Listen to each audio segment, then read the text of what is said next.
নমো কৃষ্ণ শংকৰ গুৰু হৰি ৰাম ৰাম হৰি ৰাম হৰি ৰাম।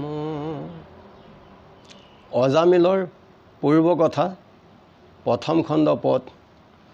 ৰাম শুকনি গদতি ৰাজা চিতক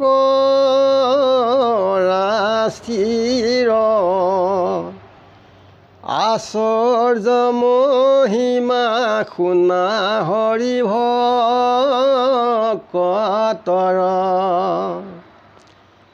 আছে যত যজ্ঞ তীৰ্থ ধৰ্ম সাৰৰ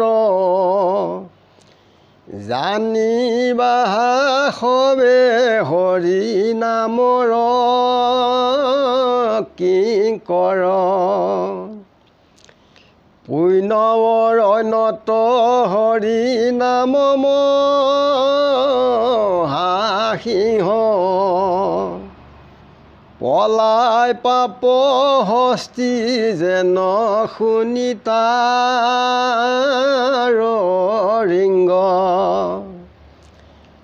হৰি নামে খেদাৱে পাপৰ পুৰি নাই কৃষ্ণ তবি মুখ সবে হুৱে কথাই।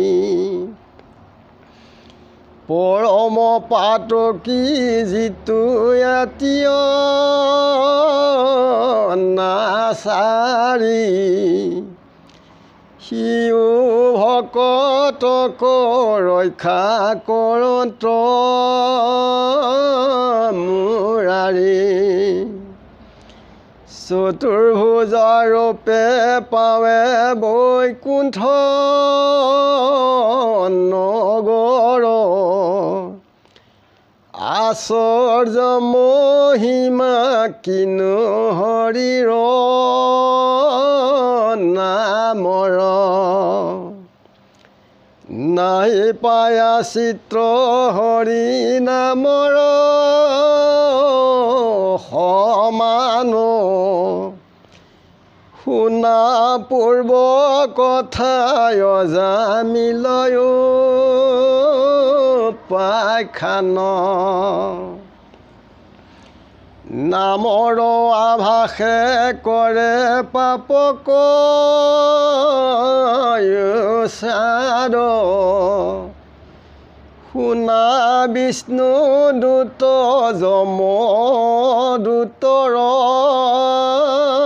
সংবাদ। কৌনজ পুৰত এক বামন আছিল আতি অনাচাৰি দ্বিজ নাময় অজামিল। পৰম বিচাৰ পতি পতিত পাপিষ্ঠ কৰিলে কমহন্ত কয়নে অনিষ্ট। বিধ পিতৃ মাতৃ নিজ তেজিলে ভাৰ্যাক সকল সবৰ্ষ দিয়া ভজিলে বেচাক। জাতি কুল কৰ্ম মানে সমস্তে তেজিল বেচাৰ গৰ্ভত দশ পুত্ৰয় পজিল। কনিষ্ঠ পুত্ৰ থৈলা নাৰায়ণ নাম ভাৰ্যা পুত্ৰ পুষি বাৰ মাত্ৰ কৰে কাম খেলৈ যোৱা পাখা মিছা মাতে অহংকাৰী চুৰি কৰি নেই ডকা মনুষ্যক মাৰি স্ত্ৰীবধ ব্ৰহ্মবধ একোৱে নচাবে তাইক মাত্ৰ পোষে মানি যত বিত্ৰ পাৱে যিদিনা নপাৱে ধন বেচাপাৰে গালি থাকে সৰ্বদাই দিজ তাই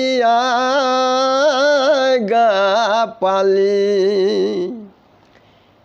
তাই ভৈলা তপ জপ জয়গতি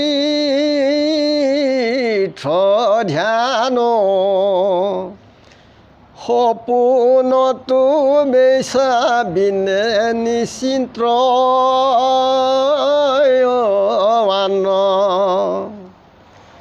হেন পাপ নাছিল দ্বিজতনী সিজিল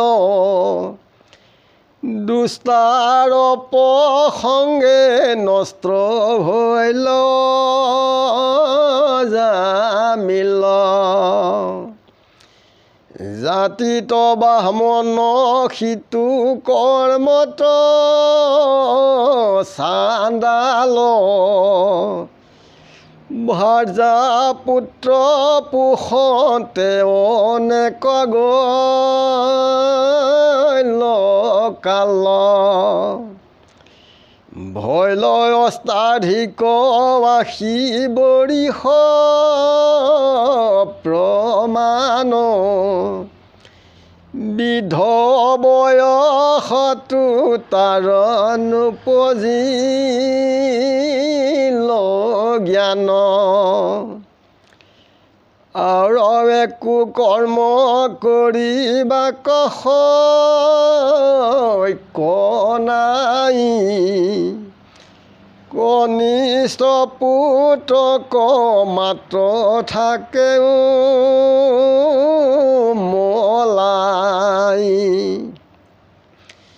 প্ৰাণতৈ অধিক সিটো পুত্ৰ নাৰায়ণ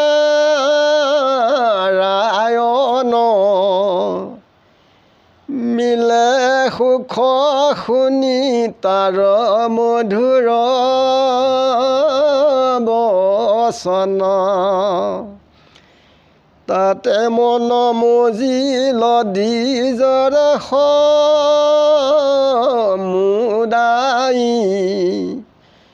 পৰম কৌতুকে তাৰ লীলা থাকে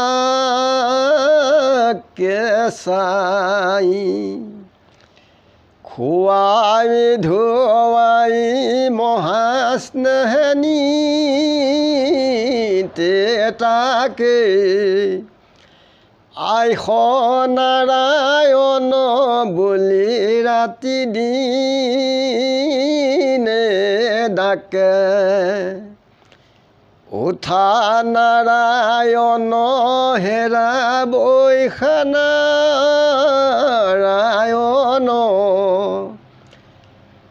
ভুঞ্জা নাৰায়ণ বুলি ডাকৈ সৰ্বখন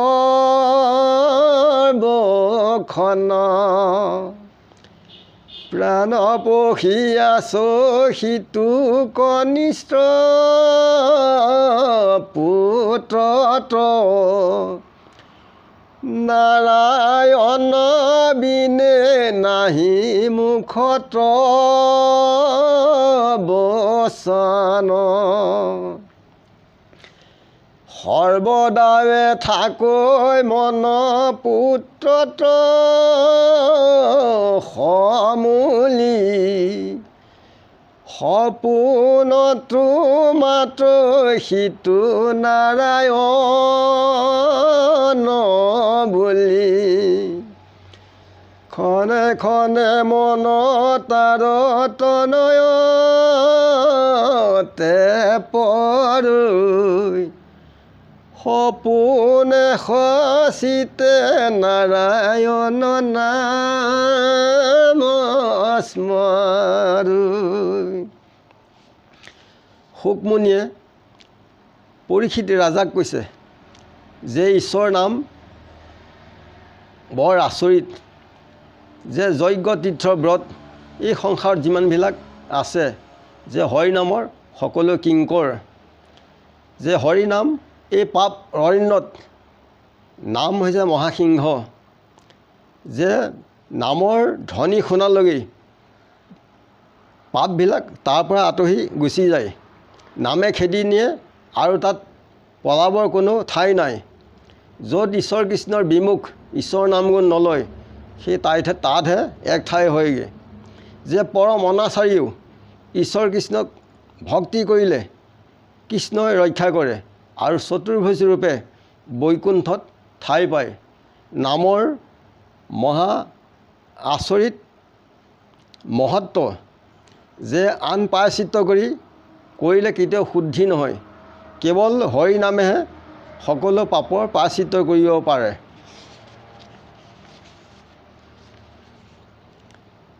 যে নামৰ অভ্যাস কৰিলে আমাৰ শৰীৰৰ যিবিলাক পাপ আছে এইবিলাক সকলোবিলাক ধ্বংস হয়। যে কৌনচপুৰত এজন ব্ৰাহ্মণ আছিল, তেওঁ বৰ অনাচাৰী দ্বিজ অজামিল আছিল, তেওঁ বেইচাত পতিত গৈছিল, মহা পাপিষ্ট আছিল, সৰ্বদাই মহন্তক অনিষ্ট কৰে, বৃদ্ধ পিতৃ মাতৃ ভাৰ্যাক সকলোকে তেজিলে।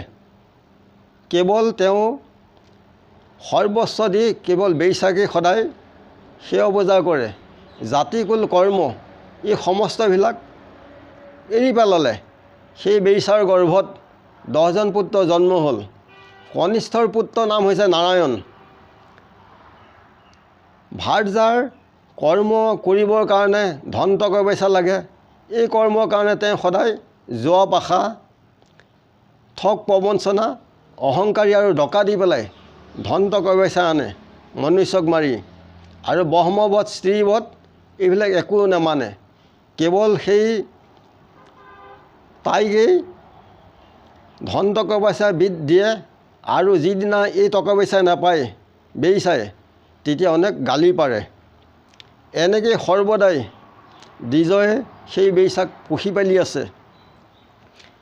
এই বেইচা কোন? আমাৰ শৰীৰৰ মনৰ যি মোহৰ অজ্ঞানৰ যিটো মনৰ ধান্দা, এই হৈছে বেইচা। যে যি অজব্ৰহ্মৰ লগত যাৰ চিনা পৰিচয় নাই, ব্ৰহ্মক চিনি পালেও অজ্ঞানত থাকে, হেয় জ্ঞান কৰে, তেওঁক কৈছে অজামিল কৈছে যে তপ ব্ৰত যিমানবিলাক ধ্যান আছে এই সকলো সপোনতো কেৱল বেইচাকে দেখা পায়, তাৰ বাহিৰে অজামিলে কাকো চিন্তা নকৰে। তেওঁ সৎ আছিল, কিন্তু দুষ্টৰ সংগত পৰি পেলাই তেওঁ অধৰ্ম পথত আগবাঢ়িলে, তেওঁ কৰ্মত চাণ্ডাল হ'ল। যে ভাৰ্যা পুত্ৰ পোষণতে অনেক কাল গ'ল, বৃদ্ধ বয়সতো তেওঁ জ্ঞান উৎপত্তি নহ'ল। কনিষ্ঠ পুত্ৰকে সদায় নাৰায়ণক সদায় উমলাই থাকে, যে সদায় সেই নাৰায়ণৰ লীলাকে চাই থাকে, কৈ থাকে। সেই নাৰায়ণকে খুৱাই ধুৱাই মহাস্নেহে নাৰায়ণ ৰাতিয়ে দিনে অনামতে নাৰায়ণকে মাতি থাকে, যে উঠা নাৰায়ণ, বসা নাৰায়ণ, ভুঞ্জা, এনেকৈ সকলো সময়তে যে প্ৰাণতকৈ অধিক চেনেহ শ্ৰদ্ধাৰে সেই নাৰায়ণক মাতি থাকে। নাৰায়ণৰ বিনে দ্বিজৰ মুখত আন একো নাহে। সৰ্বদাই পুত্ৰকে মাতি থাকে, যে সপোনে সচিতে সৰ্বক্ষণে সেই নাৰায়ণতেই মনত পৰি থাকে। সেইকাৰণে ঈশ্বৰ সিদ্ধি আগবাঢ়িলে সকলোৱে কল্যাণ হয়। যে সমস্তৰে আত্মা হৰি, সমস্তৰে পতি, এই মহা জ্ঞান চিন্তি তৰি দুৰ্গতি। ঈশ্বৰ কৃষ্ণ সিদ্ধি আগবাঢ়িলে ভাল হয়। অজামিলৰ নিচিনা হ'ব নালাগে। বহমক চিন্তা কৰি সৎভাৱে পৰিচালি ল'লে উত্তম হয়। ইমানতে আমি ৰাখি যাওঁ গুৰু। গুৰু কোটি কোটি ঘূৰৈ অপৰাধনীতে কৰোঁ আমি দুৰাশয়, হে হৰি মোক দাসো হেনক মানি খমি কৃপাম। নমো নমো নাৰায়ণ প্ৰসন্ন হৌক হৰি কৰি কমাই আপোনাৰ মহিমা আপুনি বেকত কৰি জীৱক কৰা বিধান কৰি সবাচন বিশ্ব